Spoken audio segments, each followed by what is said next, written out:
Vamos a tocar ahora lo que corresponde al agente físico, que es el ruido industrial. ¿Qué es el ruido industrial? El ruido industrial subjetivamente es un sonido no grato por su mismo disposición que va a tener en nuestra área de trabajo, va a estar presente por la maquinaria que podamos tener. Es una combinación de sonidos no coordinados que se producen una sensación desagradable porque es fuerte, tosco, entonces eso nos permite un fastidio, un malestar al trabajador durante su día a día.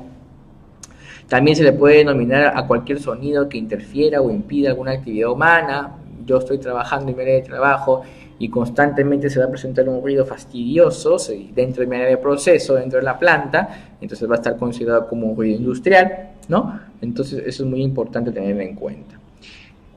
¿Cuáles son los sonidos típicos que comúnmente nosotros estamos en nuestro día a día, ya sea en nuestra casa, en la empresa o en los fines de semana, que podamos tener en cuenta para poder tener una idea cuál es el nivel de presión sonora en la cual estamos expuestos cuando estamos en un determinado área y que podamos tener bajo la medición de los decibeles como unidad de medida? Por ejemplo, un avión grande a propulsión llega a poder emitir 140 decibeles. Una discoteca, cuando estamos ahí en un ambiente de baile, llega a poderse emitir 120 decibeles. El tráfico, cuando estamos en la ciudad en hora pico, llega a poder tener una medición de 100 decibeles.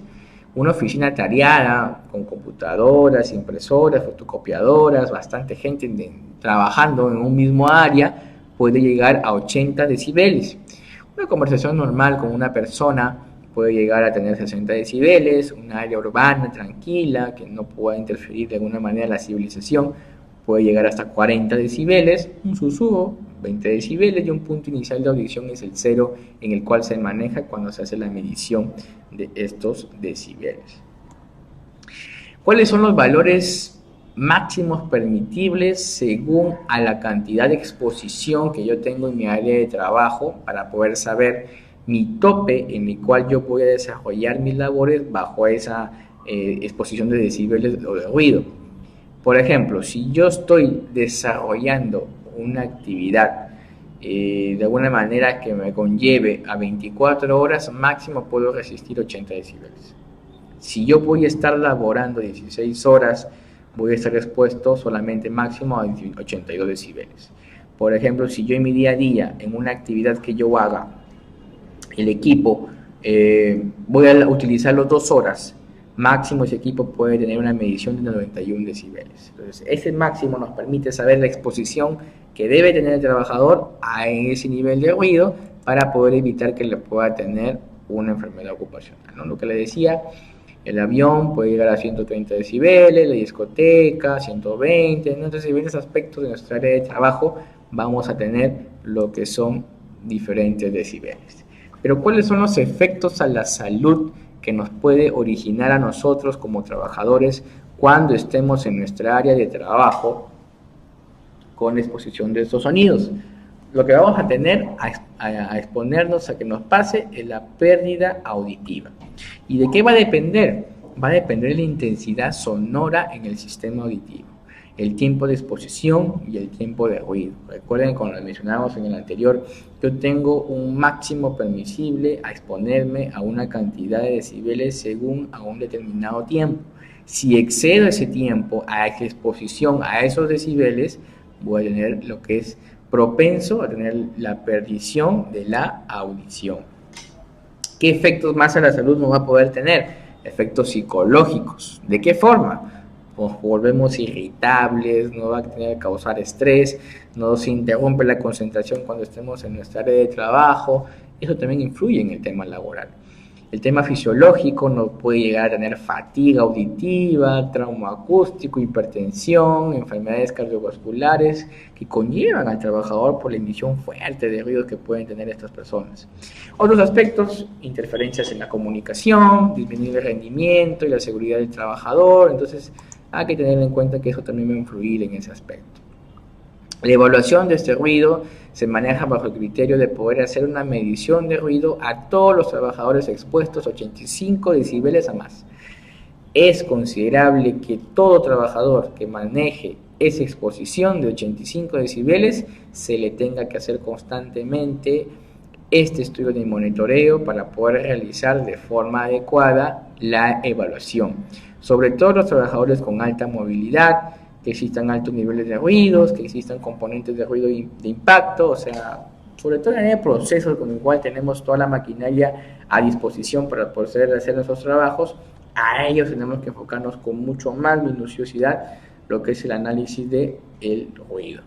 ¿Qué equipo utilizamos? Los equipos de 2 decibelímetros, que en este caso van a ser para mediciones de investigación que yo pueda desarrollar para poder ver en ambiente cómo estamos en el tema de los decibeles, y para mediciones generales de higiene industrial. Entonces, con esos equipos, como pueden apreciar, lo utilizamos para poder hacer los estudios de los decibeles, en este caso estudio de ruidos en mi área de trabajo. ¿Cómo es el procedimiento para poder hacer la medición de este ruido con estos equipos? Se debe hacer mediciones separadas para cada tarea. Si yo en mi área de procesos tengo identificado 5 actividades diferentes, con equipos diferentes, con personas diferentes, se tiene que hacer en cada uno de esos puntos la evaluación, en este caso, de el ruido. No que porque todos están en una sola área, ahí me voy a colocar en medio y ahí voy a hacer el uso de mi decímetro para poder identificar qué medida tengo de ruido. No, se hace de forma independiente por cada puesto de trabajo, y sobre todo a los que sobrepasen los 85 decibeles, enfocarnos a ello de cómo está el avance de mejoras en exposición a este ruido y qué medidas de control pueden aplicar de forma oportuna. La medición se debe durar al menos 5 minutos. No es que yo voy, llego, le hago la medición unos cuantos segundos y quedo ahí y me retiro. No, mínimo son 5 minutos constantes en el cual se toma registro para poder sacar el promedio e identificar cuál es el valor de exposición en decibeles del trabajador, en este caso para la tarea o actividad que está desarrollando, ¿no? Si la tarea dura menos, se mide toda la tarea constantemente hasta donde llegó. Si yo mi actividad que tengo exposición a una maquinaria no llega a los 5 minutos, son 3, solamente se medirá 3 minutos. Si el ruido es constante o repetitivo, se puede reducir el tiempo, ¿no? Se saca un promedio para poder sacar la forma de cómo estamos en exposición a este ruido. Es muy importante también saber que cuando ya se hace este estudio del ruido, se hace lo que es un mapa de ruido, que consiste en un croquis con las posiciones relativas de las máquinas y otros elementos, en la cual se señalan los diferentes niveles de ruido tomados en diversas posiciones en la zona de estudio. A mayor cantidad de puntos de medida se obtendrá mayor exactitud. La unión de estos puntos de igual nivel con una línea continua nos mostrará la distribución del ruido. ¿Qué quiere decir con ello? Lo vamos a poder apreciar en este gráfico. En nuestra área de trabajo vamos a identificar nuestros equipos que van a emanar lo que son, en este caso, el ruido. Tenemos en consideración lo que son las motosoldadoras, como podemos apreciar en la imagen, y hemos podido, donde pueden ubicar unos triángulos y los puntos que inician con la letra P, son los puntos en los cuales el inspector ha hecho el relevamiento de información de qué cantidad de decibeles se puede identificar en el punto donde se ha hecho la medición, donde se muestra gráficamente que uniendo los puntos se va a poder formar la onda sonora que genera en este caso el equipo, para poder saber hasta dónde llegan los sonidos. Incluso cuando podemos apreciar ahí bien claro, es que pasando la pista se hacen 3 puntos de medición, incluso hasta en las casas, para poder saber qué tanto se llega a escuchar, porque eso genera también malestar a la gente que es aledaña a la fábrica, a la industria que está ubicada en la localidad. Entonces es importante saber hasta dónde llega el sonido y en qué cantidad de decibeles. Si por A o B supera lo permisible, lo permitido, tenemos que mejorar nuestro proceso para poder no generar un malestar a la comunidad durante el desarrollo de nuestra actividad dentro de nuestra empresa. ¿Cómo manejamos el control del ruido? Esa fuente va a ser considerable a poder hacer la sustitución de máquinas ruidosas por otras más silenciosas. Ahora actualmente existen una gran cantidad de equipos que permiten a nosotros poder hacer una exposición de decibeles mucho menores para no generar malestar al trabajador o zonas aledañas en las cuales nosotros nos encontremos laborando. Tenemos que adquirir la maquinaria que pueda ser operada sin causar problemas de ruido. Esa es nuestra prioridad, lo más silencioso posible. Esa maquinaria vamos nosotros a optar a poder contratarla y poder comprarla para ponerla a disposición, en este caso, a nuestros trabajadores. Hay que emplear piezas de modo que no vibren, eso es muy importante también. Hay maquinarias que cuando utilizan algunos mecanismos vibra demasiado y la vibración genera un sonido. Entonces hay que evitar utilizar maquinarias que no vibren. Reemplazar engranajes ruidosos por accionamientos directos, por correas, engranajes no metálicos, o colocarlos quizás hacerle constantemente baños de aceite. Entonces eso va a determinar bastante al tipo de equipo, de maquinaria que pueda tener en el proceso. Pero lo importante es saber identificarlos de forma oportuna y utilizar de forma eficiente estas medidas de control, que son sugerencias que pueden ustedes desarrollar en su área de trabajo. También se tiene que manejar un diseño apropiado de las hélices de los ventiladores. Por ejemplo, ventiladores que suenan terrible, pero ahorita existen diseños más sofisticados que permiten que las hélices no puedan generar mucho sonido. Reducir también las fuerzas de impacto cuando desarrollen las actividades, estos mecanismos. Realizar un mantenimiento correcto y sistemático del equipo, eso es muy importante. Cuando dejamos de lado su mantenimiento, tiende a poderse malograr los equipos, a deteriorarse y generar un sonido muy fuerte. Hay que reemplazar siempre las piezas desgastadas, no hay que hacerle equipos hechizos, improvisaciones, sino que si yo le retiro un determinado equipo, una determinada pieza, hay que sustituirla por la misma para poder evitar que el hacer la adecuación de una parte de una herramienta que no le corresponde puede originar que durante el proceso origine sonidos muy fuertes. Y ubicar apropiadamente las piezas en movimiento. Recuerden que siempre toda pieza que va a estar en movimiento, ese rozamiento que se va a generar va a provocar lo que son sonidos. Entonces constantemente hay que hacerle un sistema de mantenimiento o proporcional de un sistema de lubricación para evitar que ocurra ese sistema. Otro ejemplo de control que nosotros podemos manejar son los cambios en la fuerza, precisión o velocidad. Por ejemplo, vemos en el lado que muestra en el lado izquierdo que para poder hacer el doblez, en este caso de un determinado proceso, hacen lo que es con unos golpes de martillo. Pero si nos percatamos bien al detalle, cuando golpeamos con el martillo generamos una fuerza mayor. Cuando hace el choque de la platina con el martillo va a generar vibraciones, va a generar sonidos fuertes, rozamientos en ambos artículos, que eso nos permite poder reducir los sonidos cambiando el proceso, aplicando una mejora. Ya no lo voy a hacer con golpes de martillo, sino lo puedo hacer doblándolo con un alicate.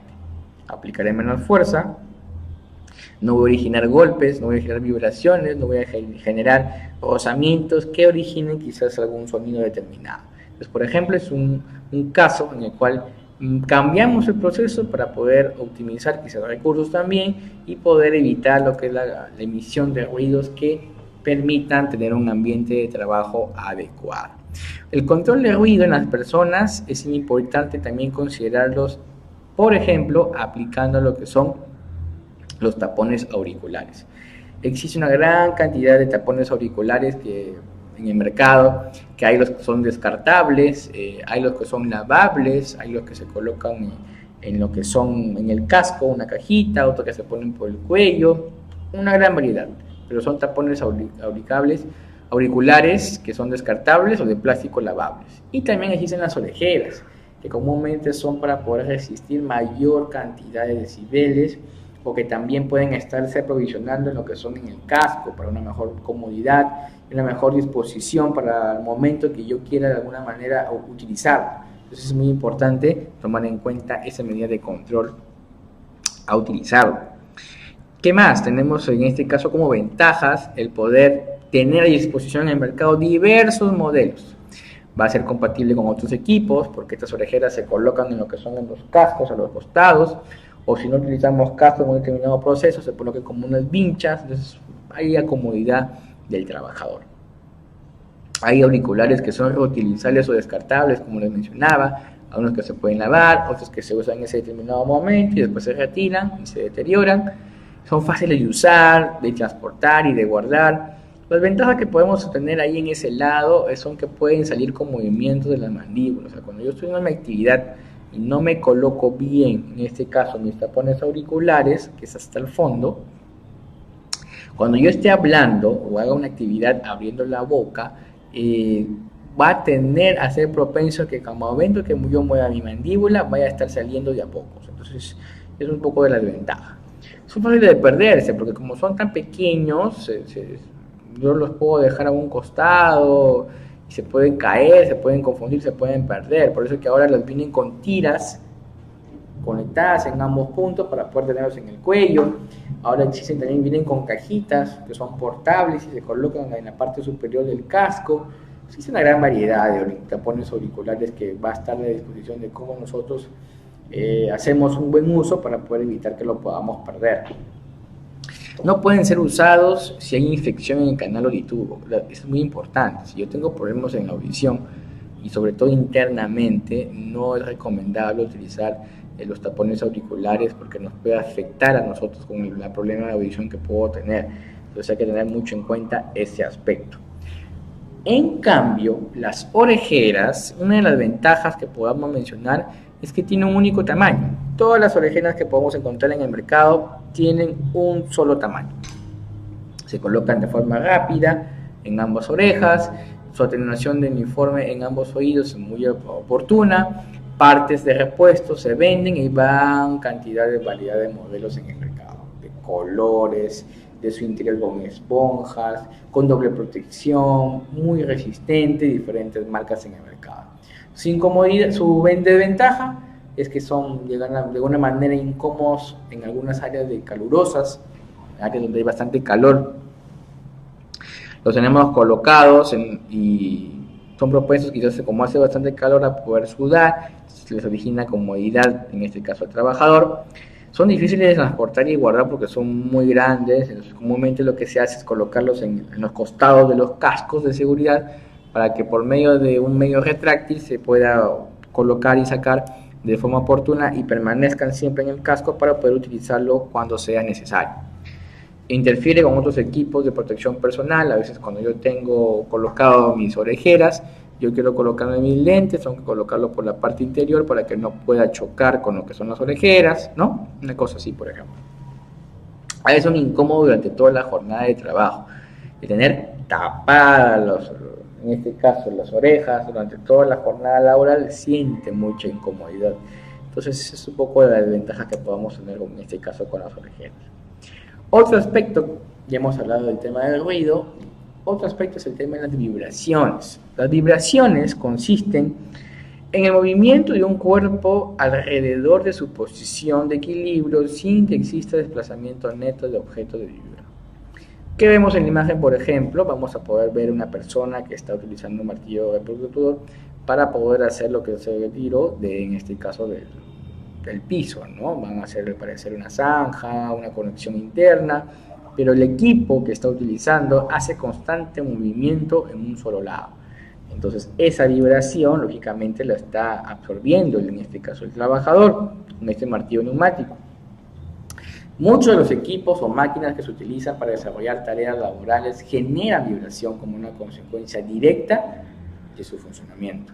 Por ejemplo, el martillo neumático, la vibración afecta las manos y los brazos. Eso hay que tener mucho en cuenta con ese aspecto en la forma de cómo cogerlo, de cómo utilizarlo, y al momento que va a generarse esa vibración tenemos que poderlo colocar, utilizar de forma oportuna para que no le llegue a tener una enfermedad ocupacional, en este caso en el cuerpo o en los brazos.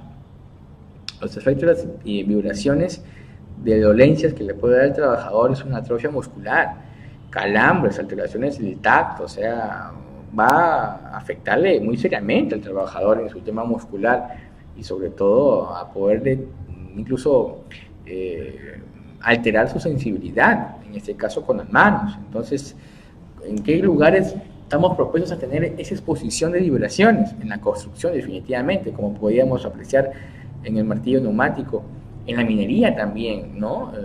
La conducción de maquinaria pesada, los tractores, excavadoras, los bulldozers, cuando vamos avanzando tiende a vibrar, ¿no? Entonces estamos expuestos a, en este caso, vibración, las herramientas neumáticas, la sierra de cadenas. Entonces esos son propensos a poder tener, en este caso, a largo plazo, una enfermedad ocupacional.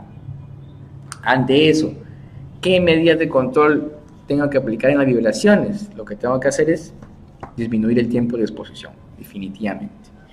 No va a ser tan constante y si la necesidad llama a hacerlo, hacer pausas activas. Disminuir la aceleración transmitida, no hacerlo con tanta repercusión, sino disminuir las revoluciones del equipo para poder tener exposición mínima a lo que es la vibración en el cuerpo. Para disminuir la vibración de una máquina hay que poder evitar la generación de vibraciones, ya sea con el desgaste de la superficie, los cojinetes dañados, los giros de los ejes. Diseñan también los asientos de los vehículos y sus puntos de anclaje. Tienen que estar colocados los asientos en los equipos que podemos utilizar de forma oportuna, bien ajustados, porque cuando estamos en un trabajo y estamos sentados en el asiento y vamos a estarnos moviendo, si no está bien instalado, puede originar que vibre o haya un rozamiento en la base y origine más sonidos, aparte de los sonidos que generan la vibración dentro de nuestro propio asiento. Es muy importante tomar en cuenta esos aspectos. ¿Qué afectación nos puede dar a nosotros? La enfermedad orientada a ese aspecto es denominada Dupuytren, que conlleva a que el trabajador se endurece los músculos. Entonces se llega a poner duro la mano y al momento que quiera moverla no va a poder hacerlo con facilidad. Entonces la enfermedad se denomina Dupuytren y es muy importante tener en cuenta eso con sus trabajadores para que no la puedan adquirir en su área de trabajo si es que están expuestos a vibraciones constantemente. Otro aspecto que también tenemos en cuenta es lo que es la iluminación. ¿Qué es la iluminación? La iluminación va a ser la cantidad de luminosidad que se presenta en el sitio de trabajo del empleado. La iluminación deficiente puede ocasionar lo que es una fatiga a los ojos, perjudica el sistema nervioso, ayuda a una deficiente calidad de trabajo y es responsable de una buena parte de los accidentes de trabajo. Sobre todo nos va a ocasionar una fatiga de ojos. Si no tengo yo una adecuada iluminación en mi área de trabajo y sobre todo cuando voy a hacer actividades que origina el poder tener contacto o origina el poder yo hacer un trabajo que voy a ver artículos o herramientas o insumos que son muy minuciosos y no tengo mucha iluminación, estoy haciendo un sobreesfuerzo en mi vista y a largo plazo me va a originar un daño ocular. La iluminación, ¿cómo debe de ser? Debe ser suficientemente de modo que cada bombilla o fuente luminosa proporcione la cantidad de luz necesaria para cada tipo de trabajo. Si yo tengo una área de trabajo donde tengo 4 escritorios, lo ideal es que haya una fuente de iluminación, muy indiferente que fuese, recomendable luz blanca, que tenga cada uno de sus escritorios en la parte superior su propia luz. Pero si yo tengo 4 escritorios y le coloco solamente una luz en la parte de en medio, no vamos a poder llegar a iluminar de forma adecuada y eso va a originar que cuando yo esté leyendo mis informes, mis reportes o haga una actividad en mi escritorio, me dé fatiga, me dé cansancio. En largo plazo me dé aumento de medidas si es que llegamos a utilizar nosotros lentes como yo, pues, ¿no? Hay que estar constante y uniformemente distribuidas para poder evitar la fatiga de los ojos. Tienen que estar en lugares estratégicos para que puedan iluminar el área de trabajo oportuna donde estemos haciendo nuestras actividades. No colocarlas por colocar, no es que más se ve mejor colocarlas en la columna o en la esquina o en la parte de costado de la puerta. Pero si no llega la luz suficiente al trabajador, ubicándolo ahí, es innecesario colocarlo. Clases que podamos tener, por ejemplo, la medida que utilizamos, así como era en el ruido, era la medida de los decibeles, acá En lo que corresponde a iluminación, usamos como la unidad de medida, los lúmenes. Para tareas visuales es importante tener como mínimo 250 a 500 lúmenes. Si yo voy a hacer una observación continua de detalles, quizás estoy en el área de calidad, una cosa así, tengo que tener una iluminación adecuada. Se pide como mínimo 500 a 1000 lúmenes. Si voy a hacer tareas visuales continuas y sobre todo que se requiere una excelente precisión, voy a tener que necesitar de 1000 a 2000 lúmenes. Si voy a hacer trabajos muy delicados y de detalles, tiene que ser más de 2000 lúmenes. Entonces, para cada actividad que yo haga, para cada puesto de trabajo, va a ser la iluminación diferente, adecuada a su actividad que desarrolla para poder evitar lo que son la ocurrencia de accidentes. La distribución de la luz, ¿cómo puede ser? Tiene que ser una iluminación, ya sea de forma directa. ¿Cómo es ese aspecto? La iluminación, la luz, incide directamente sobre la superficie en la cual yo quiero iluminar. Puede ser también la luz indirecta, que eso es recomendable. La luz incide sobre la superficie que va a ser iluminada mediante la reflexión en la pared. ¿Qué quiere decir con ello? Como vemos en la imagen. Yo quiero iluminar en la parte de abajo, pero la luz va a salir hacia la pared y el rebote, digamos, va a poder iluminar de forma constante mi área de trabajo. Pero ojo que también hay una iluminación semi-indirecta, que es la combinación de los dos anteriores con el uso de bombillas translúcidas para reflejar la luz en el techo y en las partes superiores de las paredes, de igual manera con las bombillas que se emiten una cierta cantidad de luz.